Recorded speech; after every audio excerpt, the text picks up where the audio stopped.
mwaramutse neza shiti bakunzi ba Ibendera TV, reka nongere mbahe ikaze kandi basuhuze, nizere ko mwagize ijoro ryiza, nizere rero ko mukomeje no kugira igitondo cyiza. Ikaze kuri mwese makuru yo muri uru rukerera, nitwa Mukada. Aha ni ku Ibendera TV, twije mu makuru yo muri iki gitondo, ni kuwa gatandatu tariki 7 Gashyantare muri uyu mwaka w'ibihumbi 2026. Reka nizere ko meze neza. Aha ni mu kibaya cya Plaine d'Ruzizi, ni muri Kivu y'Amajyepfo muri Repubulika Iharanira Demokarasi ya Kongo. Ni wa makuru yacu araza kwanzikira.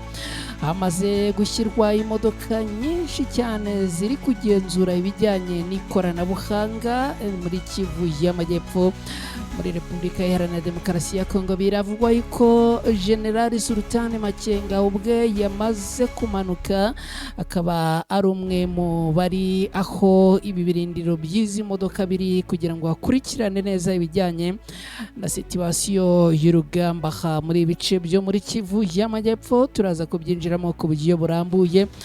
Muri Rubero ndaza kukubwira ko hongeye kumvikana inkuru y'inshamugongo, umugore yasambanyijwe ku ngufu nyuma aricwa. Akaba ibingo byakozwe n'umusirikare wa FARDC akitwa Ibamurumba. Kugeza ubu turaza kurebera hamwe ko ibi byifashe, hanyuma muri aya makuru uraza kunyemerera kandi mubwire ko kugeza ubu byamaze kumenyekana ko Burundi bwoherereje FDLR abarimu bo kubaha imyitozo. Uraza gusobanukirwa neza ko ibi byifashe muri aya makuru, kandi aza kukubwira ko mu mujyi wa Uvira amashuri yatangiye gufungura ku mugaragaro nyuma y'igaruka y'abarimu n'abanyeshuri bari barahungiye mu gihugu cy'u Burundi. Bituraza kubyinjiramo ku buryo burambuye. Muri Beni abasivile bagera kuri 2 bishwe, inzu nyinshi ziratwikwa, ni mu gitero cya ADF. Turaza kurebera hamwe aho iki gitero cyagabwe, turebere hamwe ni byagikurikiye. Turaza kwerekeza kandi muri Turi, ngubwire ko hamaze kubarurwa hishwe biravugwa inkuru y'iyicwa rya Marodra Desire, akaba ari yarasanzwe ari umuyobozi wa societe civile. Ikaba rero iyi societe civile isaba iperereza nyuma y'uko urupfu rwateye impagarara aha muri ibi bice. Turaza kubyinjiramo ku buryo burambuye. Hanyuma rero turaza gusoreza aya makuru ku nkuru ijyanye na Alliance Fleuve Congo 23 yamaze gutangaza ko ubuyobozi bwayo bumaze gushinga imizi igaragaza n'intego nshyashya. Ibi turaza kubyinjiramo ku buryo burambuye hamwe namwe hano ku Ibendera TV. Ndongera kukwibutsa, niba wamaze kugera hano nkorere like, uraza kuba ugize neza. Niba wamaze kugera hano kandi nkorere subscribe, nabwo uraza kuba uneye inkunga ikomeye cyane. Mwese rero ibitekerezo byanyu hano ku Ibendera TV turaza kubyakira, mukomeze mu biduhe niba bihari, ariko kandi gusangiza aya makuru inshuti n'abavandimwe banyu nabyo ni igikorwa kintagereranywa. Ubwo rero niba wamaze kugera hano twongeye kuguha ikaze mu kanya gato cyane. Reka tugaruke twinjira muri aya makuru ku buryo burambuye.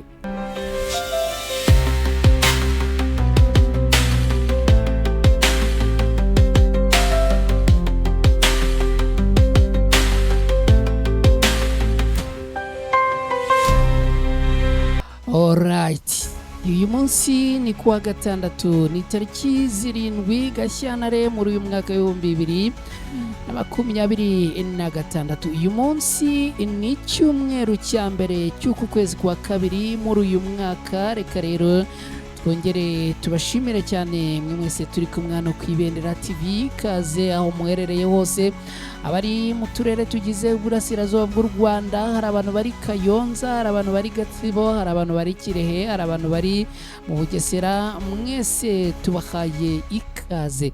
Abantu mudukurikiye muherereye mu mujyi wa Kigali, mu turere 3 tugize uwo mujyi, no kuvuga Kicukiro, Gasabo na Nyarugenge, namwe tubahaye ikaze. Abari mu turere tugize bagize intara y'amajyaruguru cyane cyane abaherereye Gakenke na Gicumbi na Musanze, namwe tubahaye ikaze.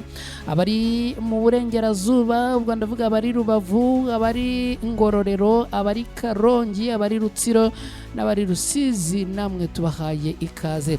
Hanyuma abantu bari mu majyepfo, namwe ubwo ndavuga abari Gisagara, abari Huye, abari Muhanga n'abari ku Kamonyi, namwe tubahaye ikaze. Abari muri Repubulika Iharanira Demokarasi ya Kongo, ikaze kuri mwese. Abari mu gihugu cy'u Burundi, ikaze kuri mwese. Abari mu Bugande, ikaze. Abari muri Tanzania, ikaze. Abari muri Kenya, tubahaye ikaze. Abantu bo muri Kenya muracyadukurikira cyangwa mwaragiye ntitwabimenya, namwe niba muhari twongeye kubaha ikaze. Abari Sudani, abari Malawi, abari Zambia, abari Mozambique, namwe mudukurikiye muherereye aho ngaho, turabashimiye kandi tubahaye ikaze. Abantu bari muri Canada, abantu bari mu Bubiligi, abari mu Buholandi, abari Norvege, abari muri Australia, abari mu Bufaransa na Leta Zunze Ubumwe za Amerika, namwe bahaye ikaze ku Ibendera TV, by'umwihariko muri aya makuru yo muri iki gitondo. Ibice bya Plaine de Ruzizi, ubu haravuga operasiyo ikomeye cyane. Amakuru aravuga yuko abarwanyi ba Alliance Fleuve Congo ma 23 muri bice byo muri Kivu y'Amajyepfo, cyane cyane mu murwa mukuru ubucuruzi wa Uvira, hari amakuru avuga yuko imodoka zigera kuri 6 zashyizwe aha muri bice bya Plaine de Ruzizi ku buryo zigomba gukurikirana ibijyanye n'ikoranabuhanga ku rwego rwo hejuru. Ni muri gahunda yo kugenzura ibikorwa neza n'amaoperasiyo yose arimo kubera ahangaha muri bice byo muri Kivu y'Amajyepfo. Nk'uko bitangazwa n'abaturage ndetse n'inzego zitandukanye, biravuga yuko abarwanyi ba Alliance Fleuve Congo ma 23 bamaze kumanura imodoka nyinshi zikomeye kandi zigenzura systeme ya high-tech ishobora kumva no gutahura ibikorwa by'intambara no kubigenzura, ndetse ikagenzura imyitwarire y'ingabo n'abarwanyi, ndetse izi modoka zikaba ngo zifite systeme y'ikoranabuhanga rikomeye cyane, ariko kandi zikaba zifite na radari zo ku rwego rwo hejuru. Amakuru yizewe aturuka muri ibi bice aravuga yuko kugeza ubu ngubu bivugwa yuko General Sultani Makenga ari umwe mu bayobozi tayari bamaze kumanuka kujya kuyobora ibi bikorwa. Hanyuma kandi bikavugwa yuko ubu ngubu mwenyewe Sultani Makenga ari we wenyine urimo gukomandinga uru rugamba rurimo kubera muri ibice byo muri Kivu y'Amajyepfo, ndetse kandi akaba arimo gutanga amabwiriza ajyanye n'amaoperasiyo akomeye cyane arimo gukorwa cyane cyane muri bice byo muri Kivu y'Amajyepfo muri Repubulika Iharanira Demokarasi ya Kongo. Amakuru yizewe aravuga ko General Makenga, umwe mu bayobozi bakuru b'ingabo za Alliance Fleuve Congo ma 23, ubu ngubu ari mu bice bya Plaine de Ruzizi kugira ngo ayobore urugamba ku buryo bukomeye cyane, ibintu byose abikorodone ahibereye. Umwe mu baturage bo muri aka gace yavuze ko ngo babonye imodoka nyinshi zifite uburyo bw'ikoranabuhanga buremereye cyane zigera kuri 6, ngo zikaba zamaze kugera ahangaha muri ibi bice. Izi modoka ngo ni imodoka zigezweho zifashishwa mu gucunga umutekano, ariko ngo zinagezweho mu buryo bwo gukoresha ikoranabuhanga.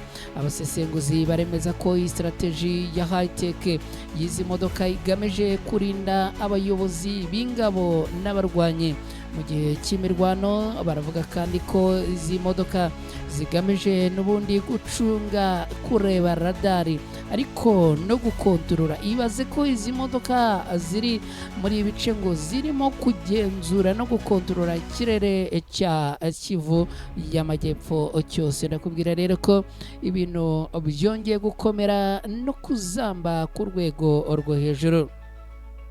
Ikitonderwa iki gikorwa cy'ikoranabuhanga mu gace ka Kivu y'Amajyepfo ni ikimenyetso cy'uko barwanyi ba ama 23 bafite ubushobozi bwo gucunga urugamba rwabo hakoreshejwe ikoranabuhanga bitandukanye n'imirwano isanzwe yo mashyamba. Ibi bishobora guhindura uburyo intambara muri Kivu y'Amajyepfo yari isanzwe igaragara, bikongera kandi impungenge ku mutekano w'abaturage b'abasivile baherereye muri ibi bice. Reka dukomeje n'aya makuru ngwerekeze muri teritwari ya Rubero, ni muri Kivu y'Amajyaruguru muri Repubulika Iharanira Demokarasi ya Kongo.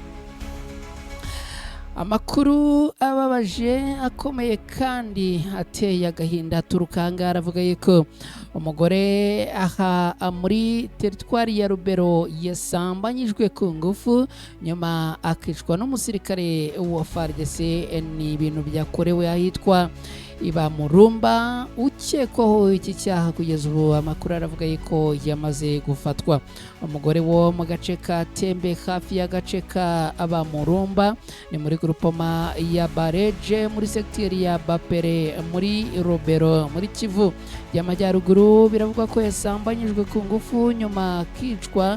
Ibi bikaba byarabaye ku munsi w'ejo bundi, bigakorwa n'umusirikare mu ngabo za leta ya Congo FARDC, nk'uko byatangajwe na Samuel Kakure Kageni, ni perezida w'umuryango wa sosiyete sivile muri sekiteri ya Bapere. Akaba yavuze yuko nyuma yuko uyu mudamu asambanyijwe ngo byaje kugaragara ko yafashwe ku ngufu. Umusirikare wa amwishe amutemye ngo yakoresheje umuhoro nyuma yo kumufungira mu kazu. Ibi byabereye imbere y'abana b'uwo mugore, ibintu byakomeje guteza agahinda n'ubwoba bwinshi mu baturage. Ubuyobozi bw'aha muri Rubero bukaba bwemeje aya makuru ko ari ukuri, bamaze kwiyemeza. Witwa Koloneli Kiwewa Miterarani ni umuyobozi w'akarere ka Rubero, akaba yavuze ko uyu musirikare ukekwaho icyaha yamaze gufatwa, akaba afungiye mu bugenzacyaha bwa gisirikare bwa Magure Jipa. Akaba ategereje ko urubanza rwe rushyirwaho n'inkiko za gisirikare zifitiye ububasha. Ibi byiyongera ku bindi byaha byagiye bivugwa. Iyi mpanuka cyangwa se iki gikorwa cy'ubugizi bwa nabi ni kimwe mu bikorwa bikomeje kwiyongera nk'uruhererekane rw'ibikorwa bibi byagiye bivugwa bikozwe na bamwe mu basirikare ba FARDC kuva mu mwaka w'ibihumbi 2025. Ku itariki 8 Nzeri mu mwaka ushize w'ibihumbi 2025, umusirikare umwe yari yarishe umugore we Ikanyatsi nyuma y'iminsi 2 gusa. Ku wa tariki 10 Nzeri muri uwo mwaka nanone undi musirikare wa FARDC yaje kwica umuturage amurashe. Ibi bikaba byarabereye hafi mu mudugudu wa Rima uri nko mu birometero 6 uvuye Njiampanda, naho ni mu karere, ni muri teritwari ya Rubero muri Kivu y'Amajyepfo. Abayobozi, abaturage, imiryango ya sosiyete sivile bakaba bamwe bakomeje kugenda bamagana ibi bikorwa, bavuga ko ari ibikorwa by'ubugizi bwa nabi bw'indengakamere. Reka dukomeje n'aya makuru nkubwire ko tuvugana ibintu byamaze kumenyekana ko Burundi bwoherereje FDLR abarimu bo kubaha imyitozo. Guverineri w'intara Kivu y'Amajyepfo ku ruhande rwa Alliance Fleuve Congo 23 yitwa Colonel Bahati Musanga Erasto yahishuye ko mu mwaka w'ibihumbi 2014 Burundi bwohereje muri Repubulika Iharanira Demokarasi ya Kongo abarimu bo gufasha umutwe wa FDLR guhabwa imyitozo y'abarwanyi b'imitwe yitwaje intwaro. Akaba rero yabigarutseho mu kiganiro aheruka kugirana ni gitangazamakuru cyitwa Conspiracy Tracker Great Rex. Ni ikiganiro cyabaye nyuma y'umwaka umwe umutwe wa Alliance Fleuve Congo 23 wigaruriye umujyi wa Goma nyuma yo kwirukanamo ihuriro ry'ingabo zo ku ruhande rwa leta ya Congo Kinshasa. Muri iki gihe risigaye ribarizwamo FARDC, FDLR, Wazalendo, ingabo z'u Burundi n'abacancuro. Aba rero bakaba ari bo basigaye babarizwa muri Kinshasa n'ubundi ku ruhande rurwanira leta ya Kongo. Guverineri Bahati yavuze ko ubwo bafataga Goma abarwanyi ba Wazalendo basanzwe bahabwa ngo bari basanzwe bahabwa amafaranga abarirwa mu madolari 5,000 ku kwezi, ngo bahungiye mu Burundi. Ayo mafaranga ngo abahitamo kuyaguramo ubutaka, nyamara ngo baranze kubugura mu mujyi wa Goma. Yavuze ko impamvu ari uko Burundi bumaze imyaka irenga 12 buhuriye na Repubulika Iharanira Demokarasi ya Kongo mu mushinga wo gukwirakwiza ingengabitekerezo y'ivanguramoko n'urwango ku banyekongo bavuga ikinyarwanda bagamije kubangisha bagenzi babo. Bakavuga rero yuko ibyo bikorwa biri mu byakurikiwe no koherereza abarimu ba FDLR kugira ngo n'ubundi babahe amabwiriza ajyanye no kwitoza ibijyanye n'imirwano y'imitwe yitwaje intwaro. Yes, dukomeje n'aya makuru rero, reka nkubwire ko twerekeje mu mujyi wa Uvira. Amashuri yafunguye ku mugaragaro nyuma y'igaruka ry'abarimu bari barahungiye mu gihugu cy'u Burundi. Mu mujyi wa Uvira hafunguwe ku mugaragaro amashuri yose nyuma y'uko abarimu basaga 70 bari barahungiye mu gihugu cy'u Burundi bongeye gutahuka. Bakaba baratahutse ni ku munsi w'ejo bundi tariki 5 Gashyantare muri uyu mwaka. Aba barimu bari barahunze nyuma y'ifatwa y'umujyi wa Uvira, ubwo uyu mujyi wafatwaga n'abarwanyi ba Alliance Fleuve Congo M23 yaje guhita ibivanamo. Nk'uko bitangazwa n'amakuru aturuka muri societe civile aha muri ibi bice, igaruka ry'aba barimu ryatewe n'inama yabaye ku wa 2 Gashyantare mu ishuri rya ambasade yayobowe na Minisitiri w'Intara ushinzwe urubyiruko n'uburezi. Iyo nama ngo yashyizweho hagamije gushakira umuti ikibazo cy'ihagarikwa ry'amasomo n'ihungabana ry'urwego rw'uburezi muri uwo mujyi. Kugeza ubu ngubu rero amashuri ngo akaba yongeye gufungura. Ni inkuru nziza. Reka twerekeze Beni, nkubwire ko abasivile bagera kuri 2 bishwe, inzu nyinshi zigatwikwa. Bikaba byakozwe n'abarwanyi ba ADF.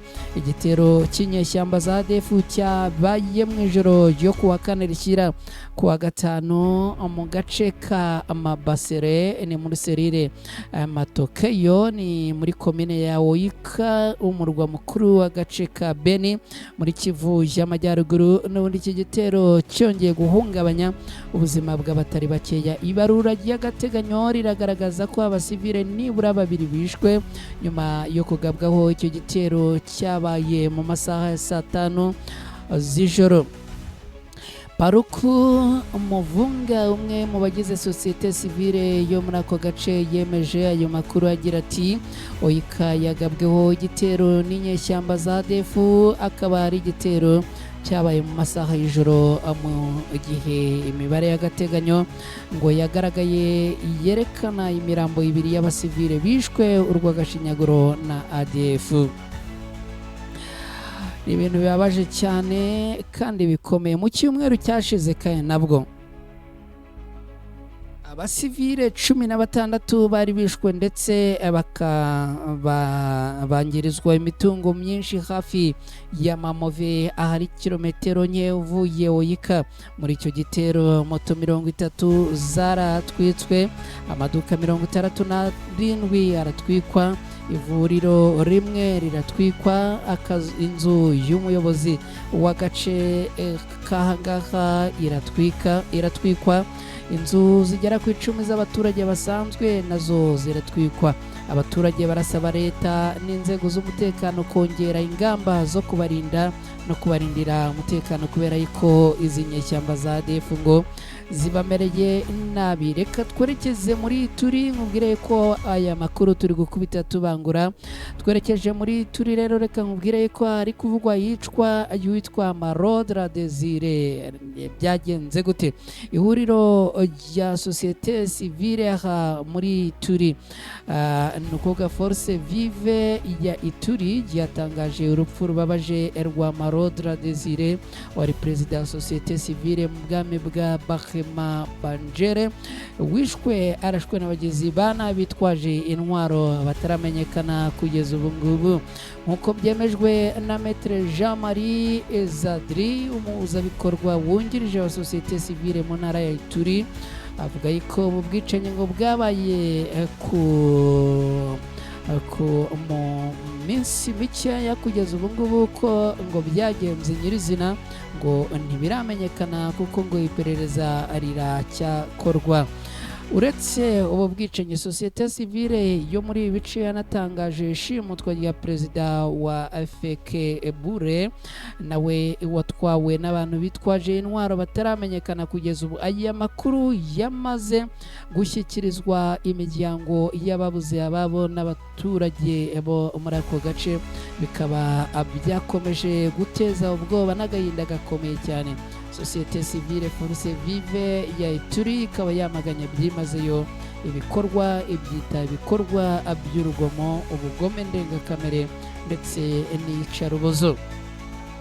Reka twerekeze ku nkuru ya Alliance Fleuve Congo mama 23. Mubwire yuko kugeza ubu ngubu Alliance Fleuve Congo mama 23 yatangaje ko ubuyobozi bwayo bumaze gushinga imizi igaragaza intego berekejeho. Ihuriro Alliance Fleuve Congo mama 23 ryatangaje ku mugaragaro ko ubuyobozi bwacyo mu mujyi wa Goma bumaze gushinga imizi, ryemeza ko umutekano wamaze gusubira ku murongo, ngo igisigaye kikaba ari ugukomeza urugendo rw'iterambere no kubohora Repubulika Iharanira Demokarasi ya Kongo yose. Ibi byagarutsweho n'umuhuzabikorwa w'iri huriro ni Bwana Corneille Nanga, akaba ari ibintu yatangaje ku munsi w'ejo ku wa gatanu tariki 6 Gashyantare muri uyu mwaka w'2026, ubwo yagiranaga ikiganiro n'abaturage b'umujyi wa Goma mu muhango wo kwibuka umwaka ushize Alliance Fleuve Congo mama 23 itangiye kuyobora uyu mujyi wa Goma. Corneille Nanga yasobanuye ko nyuma y'umwaka umwe Alliance Fleuve Congo mama 23 ifashe ubuyobozi bwa Goma, imikorere y'inzego zose yamaze gushyirwa ku murongo, umutekano waragarutse kandi ngo abaturage bakaba babayeho mwituze ugereranije n'igihe cyari cyarabanje. Umujyi wa Goma wafashwe n'iri huriro mu mpera z'ukwezi kwa mbere mu mwaka ushize 2025 nyuma y'imirwano ikomeye cyane yahuje abarwanyi ba Alliance Fleuve Congo mama 23 n'ingabo za leta ya Congo zifatanyije icyo gihe n'ingabo za SADC, abacanjiro b'abanyamahanga ndetse n'imitwe irimo Wazalendo. Aba bose rero bakaba baraje gutsindwa. Mu ijambo rye Bwana Corneille Nanga yavuze ko intambara yabereye muri uyu mujyi wa Goma yarangiye burundu abikesha imbaraga z'ubwitange bw'ingabo za Alliance Fleuve Congo mama 23. Corneille Nanga kandi yasabye abaturage b'Igoma gukomeza gutanga umusanzu wabo mu kubaka igihugu, abibutsa ko Congo igomba kubeshwaho kandi igatezwa imbere n'abanyekongo ubwabo aho kubitegereza ku bandi. Aya magambo ya Bwana Corneille Nanga aje akurikira amagambo aherutse gutangazwa n'umugaba mukuru w'ingabo za Alliance Fleuve Congo mama 23 ni General Sultani Makenga, wavuze ko urugamba nyarwo rukiri mu ntangiriro kandi ko abazaruhuka ari uko bamaze kubohora Kongo yose no kwikura mu menyo y'ubutegetsi yavuze ko ari bubi nk'uko yabitangaje. ngibyo ngayo nguko reka mbashimire cyane rero inshuti bakunzi bacu mwe mwese mubana natwe hano ku Ibendera TV by'umwihariko mwe mwabanya natwe muri aya makuru ndabashimiye cyane mbifurije gukomeza kugira ibihe byiza mugire weekend nziza abagiye muri gahunda zitandukanye reka tubifurize kuza kugira gahunda nziza hanyuma natwe hano ku Ibendera TV turakomeza tubakurikiranire amakuru kandi gahunda za Ibendera TV zirakomeza ariko mwibutsa gukora like mwibutsa gukora subscribe umuntu ubikora abikunze ndamushimira cyane kandi musabiye umugisha mwese rero mugire impagarike n'ubugingo